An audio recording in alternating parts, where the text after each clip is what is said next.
नमस्कार साथियों। पिछले वीडियो में अपन ने औद्योगिक वृद्धि के बारे में अध्ययन किया था।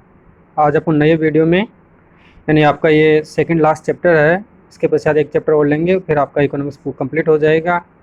तो साथियों, आज अपन अध्ययन करेंगे भारत का विदेशी व्यापार के बारे में, यानी भारत का फॉरेन ट्रेड जो विदेशी व्यापार है उसका आकार क्या है, संरचना क्या है, उसकी स्थिति क्या है, भारत सबसे ज़्यादा किन देशों के साथ व्यापार करता है, आयात किसे करता है, निर्यात किससे करता है, भारत की विदेश व्यापार नीति आदि चीज़ों के बारे में अपन विस्तार से अध्ययन करेंगे। तो साथियों, आपने अभी तक मेरे यूट्यूब चैनल आरजी चांद अकेडमी को सब्सक्राइब नहीं किया तो कृपया सब्सक्राइब करें, वीडियो को लाइक करें, शेयर करें।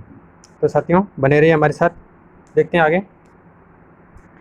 भारत का विदेशी क्षेत्र प्रतिकूलताओं यानी नेगेटिविटी और अनिश्चितता से बार बार प्रभावित हुआ है, जिससे वैश्विक पण्य वस्तुओं, इन वस्तुओं को इंग्लिश में कमोडिटी कहा जाता है, कमोडिटी की कीमतों में वृद्धि दिखाई दी। हालांकि जो अब घट रही है, अंतर्राष्ट्रीय वित्तीय स्थितियों में मजबूत किया गया, वित्तीय बाजार में अस्थिरता बढ़ गई, पूंजी प्रभाव का उत्क्रमण हुआ, यानी जो पूंजी प्रभाव होना था वो कम हुआ, मुद्रा मूल्यह्रास हुआ और वैश्विक विकास और व्यापार को मंदी का सामना करना पड़ा।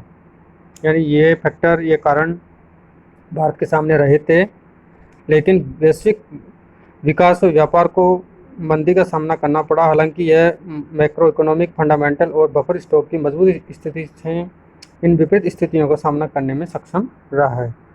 यानी जो भारत का विदेश व्यापार नीति बनी थी उससे पहले काफ़ी प्रतिकूलताएं थी, उनका भारत ने सामना किया। उसके पश्चात भारत द्वारा विदेश व्यापार नीति बनाई गई ताकि उन समस्याओं से निजात पाई जा सके। अब आगे देखते हैं।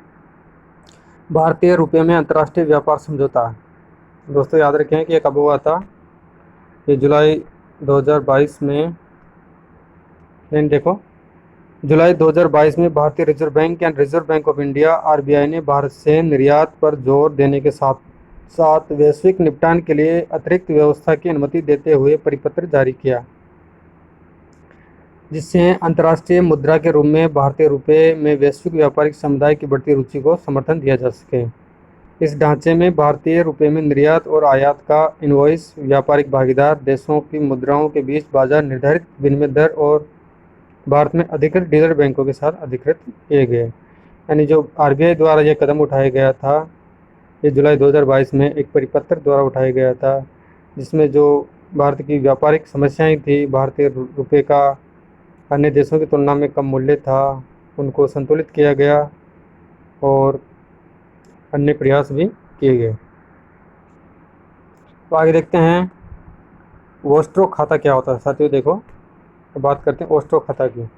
एग्जाम में क्वेश्चन आ सकता है कि वोस्ट्रो खाता क्या होता है। विदेश व्यापार के अंतर्गत वोस्ट्रो अकाउंट, यह वह खाता है जो घरेलू बैंक की मुद्रा अर्थात रुपये में किसी अन्य विदेशी बैंक के लिए रखता है। ऐसे खाते घरेलू बैंकों को अपने उन ग्राहकों को अंतर्राष्ट्रीय बैंकिंग सेवाएं प्रदान करने में सक्षम बनाते हैं जिनकी वैश्विक बैंकिंग आवश्यकताएं होती है। इसके लिए यह खाता खोला जाता है। अब आगे बात करते हैं भारत में भुगतान संतुलन प्रपत्र, यानी जो भारत में भुगतान संतुलन विवरण बनाया जाता है वो कैसे बनाया जाता है, किस मानक के तहत बनाया जाता है। देखते हैं। भारत में भुगतान संतुलन प्रपत्र IMF जो अंतर्राष्ट्रीय मुद्रा कोष है, उसके डायरेक्शन यानी उसके निर्देशानुसार भारत के आर्थिक समीक्षा में प्रस्तुत किया जाता है। यानी जो भारत की आर्थिक समीक्षा कब प्रस्तुत होती है साथियों, ये होती है बजट से पहले। तो भारत की अभी करंट आर्थिक समीक्षा है 22-23। यद्यपि यह प्रपत्र आरबीआई द्वारा जारी किया जाता है तथा यह IMF के मैनुअल 5 और 6 के अनुसार जारी किया जाता है। जो इसका नियम क्राइटेरिया होता है 5 और 6, उसके अकॉर्डिंग जारी किया जाता है। अब नोट है, ये नोट इम्पोर्टेंट है। देखो,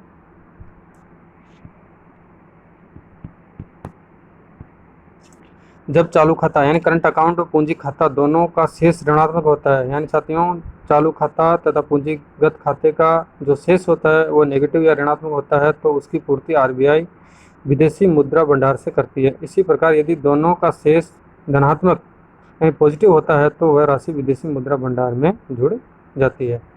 यानी चालू खाता और कैपिटल अकाउंट का जो शेष ऋणात्मक होता है उसकी पूर्ति करने के लिए आरबीआई द्वारा विदेशी मुद्रा भंडार का मार्ग अपनाया जाता है, जिससे इनकी खानापूर्ति हो सके। अब बात करते हैं भुगतान संतुलन के अंतर्गत दो प्रकार के खाते होते हैं। जो भुगतान संतुलन होता है उसमें दो प्रकार के खाते खोले जाते हैं। पहला तो होता है चालू खाता और अगला होता है पूंजीगत खाता। यानी दो खाते बनाए जाते हैं सरकार द्वारा, एक चालू खाता बनाया जाता है, एक पूंजी खाता बनाया जाता है। अब देखते हैं चालू खाता और पूंजी खाता में क्या क्या चीज़ें आती है, देखते हैं। पहले बात करते हैं चालू खाता के। चालू खाता में सर्वप्रथम तो आता है कि वस्तुओं में व्यापार होता है, उसका विवरण किया जाता है। सेवाओं में जो व्यापार होता है उसका विवरण होता है, और अगला होता है अंतरण भुगतान। अब जो वस्तुओं में व्यापार होता है उसमें क्या क्या होता है देखो, एक तो वस्तुओं का आयात और निर्यात का विवरण रखा जाता है। सेवाओं में जो व्यापार होता है उसके अंतर्गत सर्वप्रथम निवल उपदान आय जोड़ी जाती है। अब निवल उपदान आय के अंतर्गत कर्मचारियों की शतपूर्ति से निवल आय क्या क्या प्राप्त होती है, निवल निवेश आय प्राप्त होती है, उनका लेखा रखा जाता है। और सेवाओं में व्यापार के अंतर्गत अगला है निवल गैर उपदान आय। इसमें आता है जहाजरानी, बैंकिंग, बीमा, पर्यटन, सॉफ्टवेयर सेवाएं आदि इसके अंतर्गत शामिल की जाती है। और अंतरण भुगतान के अंतर्गत उपहार, जो गिफ्ट होता है, प्रेषित धन तथा अनुदान आदि शामिल किए जाते हैं। ये तो हो गया आपका चालू खाता का विवरण। तो आगे बात करते हैं पूंजीगत खाते की या कैपिटल अकाउंट की। पूंजी खाता। पूंजी खाता के अंतर्गत तीन भाग होते हैं, एक निवेश होता है, एक विदेशी ऋण होता है और एक विदेशी सहायता होती है। अब निवेश के अंतर्गत जो इन्वेस्टमेंट होता है उसके अंतर्गत सर्वप्रथम तो आता है प्रत्यक्ष निवेश, जो डायरेक्ट निवेश होता है। उसके अंतर्गत आता है एफडीआई, इक्विटी पूंजी, री इन्वेस्टमेंट इनकम और अन्य प्रत्यक्ष पूंजी प्रभाव शामिल होते हैं। पोर्टफोलियो निवेश के अंतर्गत जो विदेशी संस्थागत निवेश होता है और विदेशी फंड प्राप्त होते हैं उनका लेखा रखा जाता है। और विदेशी ऋण के अंतर्गत विदेशी व्यापारिक ऋण, अल्पकालिक ऋण जो भारत सरकार द्वारा अन्य विदेशों से जो व्यापारिक ऋण लिए जाते हैं उनका लेखा इस पार्ट में रखा जाता है। अगला है विदेशी सहायता, जो भारत सरकार द्वारा सहायता अन्य देशों को या उनसे प्राप्त की जाती है उसका विवरण रखा जाता है, जिसमें सरकारी सहायता, अंतर सरकारी, बहुपक्षीय तथा द्विपक्षीय सहायता आदि का विवरण रखा जाता है। अब आगे बात करते हैं कि चालू खाते के अंतर्गत जो घाटा होता है उसे चालू खाता कहा जाता है। साथियों, जो चालू खाता होता है उसके अंतर्गत जो घाटा होता है, यानी आयात निर्यात से अधिक होते हैं तो घाटा स्वाभाविक रूप से होता है, तो उस प्रक्रिया को चालू खाता घाटा कहते हैं। तो आगे बात करते हैं, चालू खाता में घाटे के अंतर्गत सबसे बड़ी मद व्यापार शेष की होती है। यानी एग्जाम में क्वेश्चन पूछा जाए आपको कि चालू खाता में जो घाटा होता है उसके अंतर्गत सबसे बड़ी मद कौन सी होती है, सबसे बड़ी मद व्यापार शेष की होती है। यानी किसकी होती है, व्यापार शेष की सबसे बड़ी मद होती है। व्यापार शेष के अंतर्गत आयात और निर्यात शामिल किए जाते हैं। साथियों, व्यापार शेष के अंतर्गत क्या क्या शामिल किए जाते हैं, इंपोर्ट और एक्सपोर्ट इंक्लूड किए जाते हैं तथा आयात और निर्यात के अंतर को व्यापार घाटा या व्यापार शेष भी कहा जाता है। यानी जो आयात और निर्यात के अंतर का जो अंतर आता है उसको व्यापार घाटा कहते हैं या व्यापार शेष कहा जाता है। अगर इसमें फायदा होगा तो उसे व्यापार अधिशेष कहा जाएगा और घाटा होगा तो व्यापार शेष कहा जाएगा। अब साथियों, ये तो होगा अपना मोटा मोटा परिचय। अब बात करते हैं कि भारत की जो विदेश व्यापार नीति है वो क्या है, वो देखते हैं। भारत की विदेश व्यापार नीति यानी फॉरेन ट्रेड पॉलिसी, इसको शॉर्ट में एफटीपी भी कहा जाता है, एफटीपी।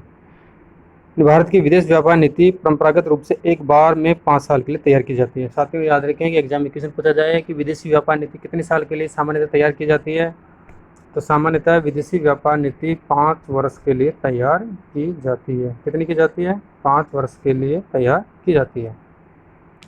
एफटीपी का मुख्य उद्देश्य निर्यात और आयात के लिए नियमों और प्रक्रियाओं का ढांचा प्रदान करना और निर्यात को बढ़ावा देने के लिए प्रोत्साहन योजनाओं का समुच्चय प्रदान करना है।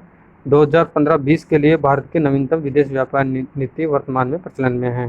साथियों, जो वर्तमान नीति है, हालांकि मैं बताऊंगा इसके पश्चात नई नीति और आ गई है, जो वर्तमान में नीति है वो 2015 से 20 के लिए बनाई गई थी, लेकिन इस दौरान कोविड महामारी आने की बदौलत इसको 2022 तक बढ़ा दिया गया था तथा इसको लास्ट में 31 मार्च 2023 तक बढ़ाया गया था। इन 2015-20 के लिए भारत की नवीनतम विदेश व्यापार नीति वर्तमान में प्रचलन में है। महामारी की अवधि के दौरान नीतिगत स्थिरता प्रदान करने के लिए 5 वर्षीय एफटीपी 2015-20 को 2022 तक बढ़ा दिया गया था। कब बढ़ा दिया गया था, कब तक, 2022 तक बढ़ा दिया गया था। अब आगे बात करते हैं,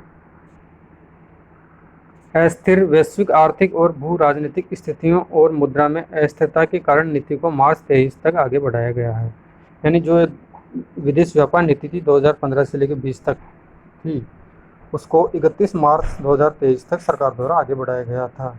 उसके पश्चात में नई नीति भारत सरकार द्वारा बनाई गई। वो नीति की घोषणा भारत सरकार द्वारा 31 मार्च 2023 को की गई थी, लेकिन उस नीति का ये तिथि तय नहीं की गई कि ये नीति कब तक क्रियान्वित रहेगी। यानी 1 अप्रैल 2023 से नई व्यापार नीति लागू हो गई है, लेकिन उसका अंतिम समय सरकार द्वारा नहीं बताया गया है। अब बात करते हैं भारत की विदेश व्यापार नीति 2015 से 20 के मुख्य बिंदु या उद्देश्य क्या क्या थे, देखते हैं। पहला तो है भारत से व्यापारिक निर्यात योजना थी। उसमें क्या क्या योजनाएं थी? फोकस उत्पाद योजना थी, विशेष कृषि ग्राम उद्योग योजना, कृषि ढांचागत प्रोत्साहन योजना थी, फोकस बाजार योजना थी, बाजार से जुड़ी फोकस उत्पाद योजना थी। अगला है भारत से सेवा निर्यात योजना थी, अग्रिम प्राधिकरण योजना, वार्षिक आवश्यकता के लिए अग्रिम प्राधिकरण, शुल्क मुक्त आयात प्राधिकरण योजना इस नीति के अंतर्गत संचालित की गई थी। अब इसमें अगली योजना की बात करें तो सीमा शुल्क की ड्यूटी ड्रॉबैक योजना, ब्याज समानीकरण योजना, ईपीसीजी स्कीम, निर्यात उत्कृष्टता वाली शहर योजना, बाजार पहुंच पहल योजना, स्थिति धारक योजना, श्रवण कार्ड योजना, ये योजनाएं विदेशी व्यापार नीति 2015 से लेके जो 31 मार्च 23 तक क्रियान्वित हुई थी, उसके अंतर्गत इन योजनाओं को शामिल किया गया था। अब साथियों बात करते हैं मैंने अभी बताया था आपको कि इस नीति के पश्चात नई नीति भारत सरकार द्वारा बनाई गई है। वो देखो, ये इंपॉर्टेंट है, एग्जाम क्वेश्चन पूछा कि नई नीति कब बनाई गई, तो उसकी अवधि क्या है। तो अवधि इसका फिक्स नहीं है, लेकिन ये 1 अप्रैल 2023 से लागू हुई है। देखो, 31 मार्च 2023 को घोषित नई विदेश व्यापार नीति 1 अप्रैल 2023 से लागू हो गई है तथा इसकी कोई समाप्ति तिथि घोषित नहीं की गई है।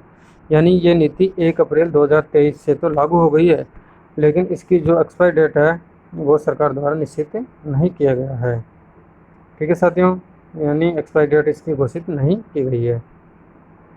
अब आगे बात करते हैं नई विदेश व्यापार नीति के दृष्टिकोण या इसके जो नई विदेश व्यापार नीति बनाई गई है 1 अप्रैल 2023 से जो क्रियान्वित की गई है भारत सरकार द्वारा, उस नीति के मुख्य दृष्टिकोण या उद्देश्य या अप्रोचेज क्या क्या है। देखिए, प्रोत्साहन से कर छूट तक प्रौद्योगिकी स्वचालन तथा सतत री इंजीनियरिंग की प्रक्रिया के माध्यम से अधिक व्यापार सुविधा प्रदान करना।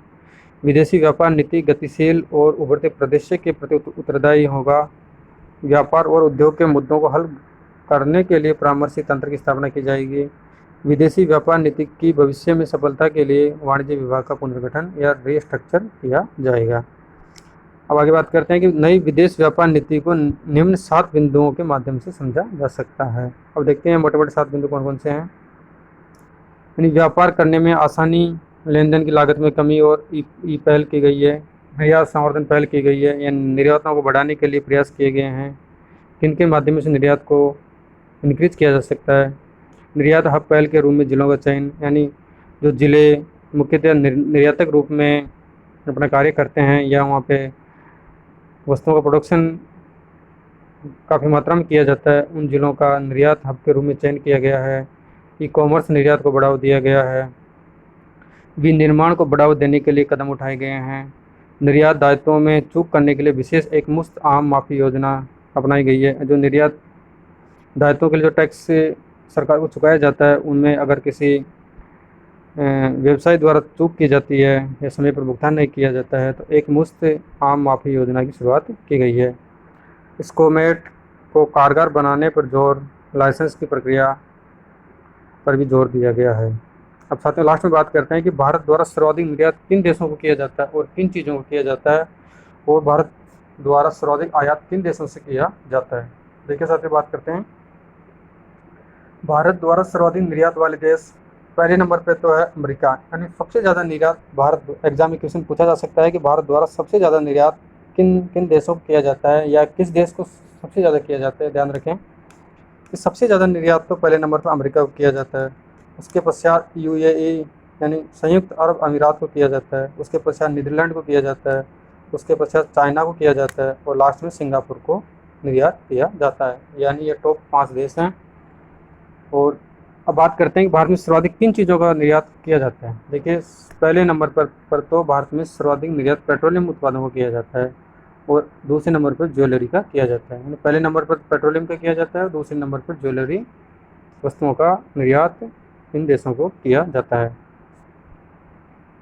अब बात करते हैं भारत द्वारा सर्वाधिक आयात वाले देश, यानी भारत किन किन देशों से सर्वाधिक आयात करता है। तो साथियों, भारत सबसे ज़्यादा आयात पहले नंबर पर तो करता है चीन से। किससे करता है? पहले नंबर पर चीन से, आगे करता है संयुक्त अरब अमीरात से, फिर अमेरिका से करता है, फिर रूस से करता है और लास्ट में सऊदी अरब से सबसे ज़्यादा आयात करता है।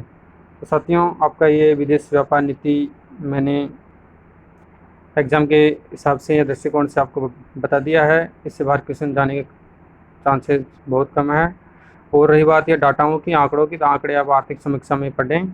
आंकड़े चेंज होते रहते हैं, तो आप करंट का सहारा लें। उसके लिए आर्थिक इकोनॉमिक्स का सर्वे है उसको पढ़ें, और जो करंट आप रेगुलर ही पढ़ते रहें, उससे आपका डाटा एग्जैक्ट एग्ज़ाम के हिसाब से उस समय का रहेगा। एग्ज़ाम कब लगती है अभी कोई निश्चित नहीं है इसका, तो डाटा चेंज होते रहते हैं, तो आप डाटाओं को करंट जीके के माध्यम से पढ़ते रहें। तो साथियों, आपका ये चैप्टर कंप्लीट हो गया है। साथियों, आपका इकोनॉमिक्स यानी मैं नेक्स्ट वीडियो में कंप्लीट करवा दूंगा। आपका इंडियन इकोनॉमी कंप्लीट हो जाएगा। इसके मैंने लगभग इंडियन इकोनॉमी के और राजस्थान इकोनॉमी के लगभग कुल 14-15 वीडियोज़ है, 15 के लगभग वीडियोज़ है, तो उसमें आपका लगभग सिलेबस कंप्लीट कवर हो रहा है। साथियों, इंडियन इकोनॉमी कंप्लीट होने के पश्चात मैं नेक्स्ट सब्जेक्ट स्टार्ट करूंगा, तो आप मुझे कमेंट करके बताना कि नेक्स्ट सब्जेक्ट कौन सी स्टार्ट की जाए, ताकि एग्ज़ाम से पहले मैं आपका सेकंड पार्ट कंप्लीट करवा सकूं। ठीक है साथियों, तो लास्ट में यही कहना चाहूँगा कि आपको कोई क्वेरीज है तो मुझे मेरे मोबाइल नंबर पर मैसेज करें या टेलीग्राम चैनल पर मैसेज करें।